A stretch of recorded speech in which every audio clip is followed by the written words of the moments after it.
Crusaders. Dr. Ren here with Jennifer Rest at A Wellness Within. How you doing, Jen? I'm good. How are you? I'm great. How are you? So thanks for having me today. You're welcome. And you're a colon hydrotherapist, Yes, right? I am. So we're going to talk colonics today. We are talking colonics. We are talking the gastrointestinal tract. Oh my goddess, well I can't wait to go on back. Getting your cleanse and detox on. Ready? Yep, let's go. I'm back here with Jen in the colon hydrotherapy layer, or where you bring your clients for an initial consultation. Mm-hmm. Could you tell us what you go over? Sure. At first, once we sit down and get comfortable with each other, we go over your health history. And I want to make sure that you are a candidate for colon hydrotherapy. Make sure that you don't have any digestive issues like ulcerative colitis or diverticulitis, where those are things that you shouldn't be doing colon hydrotherapy with, because the colon could be damaged already, and we obviously don't want to add any water into or any cleansing purposes for a colon that's already damaged. And inflamed, because itis at the end of any word just means inflammation. Correct. Yeah. So that's what we do, and I go over a couple tips for if you're constipated on how to help you get better movement in your everyday life. My 4 key points I always go over with all of my clients, which is water intake, omega-3s, probiotics, and fiber. So we discuss those things and what you're doing in your life as far as that's concerned, whether you're getting enough of those things or not enough of those things. Did that make sense? It makes absolute sense. Okay. So do you tell your clients to prep before they come in? Are there any recommendations for that? As far as prepping is concerned, there's not really any preparations that you need to do. Some of my clients do like to do an enema beforehand, because an enema gets the rectum cleansed. But there's no prep as far as that's concerned. I do ask that you don't eat 2 hours beforehand, because in a perfect world you're supposed to have a bowel movement after every meal. Mm-hmm. So when you eat, you're pushing, everything is moving, so you're going closer to my exit, your exit, my entrance, so to speak. So like I just try to say, don't move, don't eat two hours beforehand. Yeah.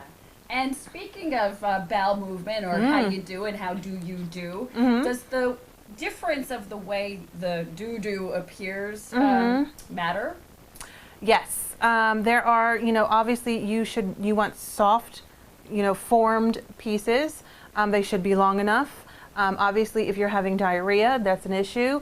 Color could be an issue or an indicator of some things. But just because you have a different color problem going on, or like a yellow or gray stool or green doesn't necessarily mean that you're having an issue. You could just eat a lot of greens, and that's why it's green. But some that you need to consult your GI doctor for. So Jen, what are some immediate and some long-term health benefits of colonics? Well, some immediate obviously are if you're feeling bloated or gassy or constipated, you get relief of the constipation. Detoxing, some of the people just feel great as far as the detoxing is concerned. Long-term benefits, obviously, some people have skin problems, rosacea or some things that they feel completely helps out their skin issues. I've got clients that come with different types of diseases like Parkinson's or MS, and their body is not functioning properly, so they're not having proper bowel movement. So obviously to them, they're getting just that immediate relief of having the bowel movement. And some people talk their skin, like I said, with acne, obviously makes them clear up. Some people can help with a weight loss program. You obviously may or may not lose weight as far as the colonic is concerned, because we're getting out, just waste matter. But if you're trying to come here for a life-changing, process or diet, or I don't like to call things diets. It's a live it. Thank you. Thank Jen's been watching Think Healthy with Dr. Ren. Yes, but if you're trying to change your lifestyle, this can give you a great, step in the right direction of cleansing and detoxing and get your metabolism functioning more properly. And obviously your lifestyle at the end of what you do after the colon hydrotherapy session is what's going to make the difference as far as that's concerned. I know for me, I definitely feel more clear, and I attribute that to the belly-brain connection. Yes. Like when we eat something cold and we get brain freeze or brain fog. Like for me, colonics totally clears up that brain fog. Yes. When I leave for my sessions, when I do my own, sometimes I feel like, wow, like I think better. Everything just feels better. I just feel clean inside. So I think it's important to, get that worked on as well. Right, and just looking at yourself and even looking in the mirror at my eyes, they're very clear. And I've noticed that with people who do implement maintenance colonics into their lifestyle. So. And then you can go into a whole nother realm of something to talk about with parasites. Exactly. And if you feel that you're doing a parasite cleanse or a bacteria cleanse, we've got a lot of yeast in our bodies. And that's either because obviously high sugar diets or antibiotics. So doing this in conjunction with any sort of cleanse protocol that you might be doing really helps to remove all of that stuff that you're trying to get out of your body anyway. I'm glad you mentioned about, the parasites, the candida from the sugar, things of that nature. Is it true that trained colon hydrotherapists may be able to tell, like, what is being detoxed by looking at the stool coming out of the machine? Well, to be honest with you, I can pick out some things. I can see things. I can see some candida sometimes. I can see some, but until you actually take a sample and take it to the, get it to a lab and have it determined there. As far as parasites are concerned, because a lot of parasites can be microscopic, so we can't see them. If there's some things like worms or anything else, I can sometimes see, but I don't make a diagnosis. Right. Colon hydrotherapists don't make diagnosis. A doctor would be needed for that. How would you say it would alleviate, a lot of some digestive issues if people were to just masticate or chew more intensely? Yes. Well, we skip a whole step of digestion when we do not chew. And this is what I go and tell all of my clients, because we live in this fast-paced world where we're going. A lot of people have children, and you're just keep going, and, we shove down food, and I do it in between my clients. I'm guilty sometimes because I'm so busy, and I'll stick my head in the client and just eat my salad quickly, and I don't chew my food. And it's really important because that is digestion. Digestion begins in your mouth. What happens is your food gets mixed with your saliva. There's digestive enzymes in your saliva. And so if you're not chewing, you're not mixing, and those digestive enzymes don't even get a chance to do what they need to do as far as breaking down your food to begin with. All right, Jen, so would you walk us through how everything works? Sure. Again, that's part 2 of my consultation. I show my clients step by step how the insertion and the speculum and everything else works. Speculum. So this is my sample, but everyone gets their own speculum straight out of the package. They're one-time use only, and then they're tossed into the garbage, okay? So what's going to happen is I ask you to roll onto your side and face the wall, okay? We'll do the insertion part then. The insertion can be done 2 ways. I prefer that you do it yourself, but if you need a little help, I can help you as well with a little insertion help.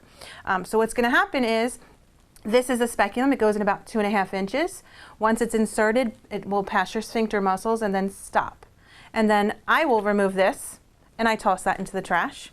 And then I connect what's called the waste hose. Okay?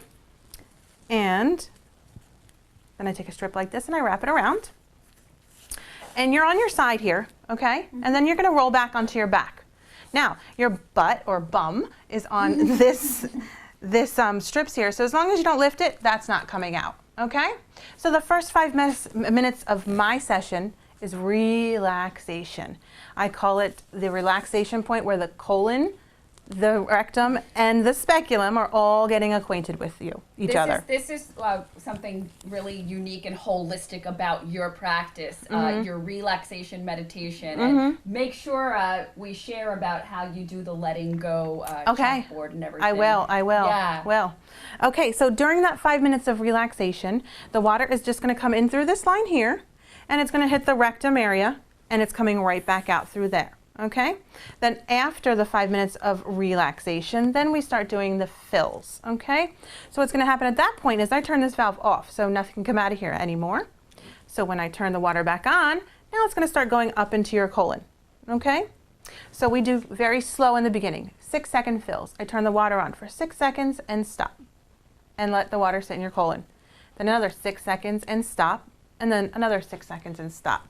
That stopping period in between, I call it the soaking period. I like to give the analogy like you're soaking a pan overnight. You bake some chicken or lasagna or whatever for my vegan people. Hopefully it's gluten-free lasagna, right? So basically you look at that pan, you say, I'm not cleaning that tonight. So what do? You fill it with water and let it sit there and soak. And what happens? Things break apart on their own. Same concept of what we're doing with that water in your colon. Okay?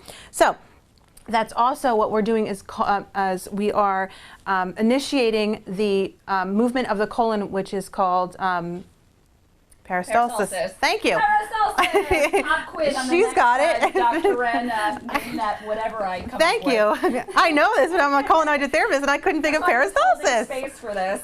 Sorry. Okay. So we're trying to initiate the peristalsis, which is the movement of the colon. Okay.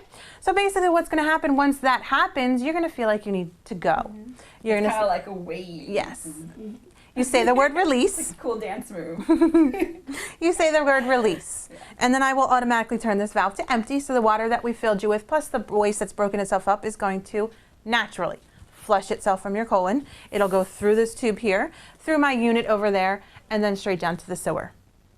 And that's it. It's a 45-minute session. We do those fills and releases throughout the session, and I'll give some light abdominal massage as well.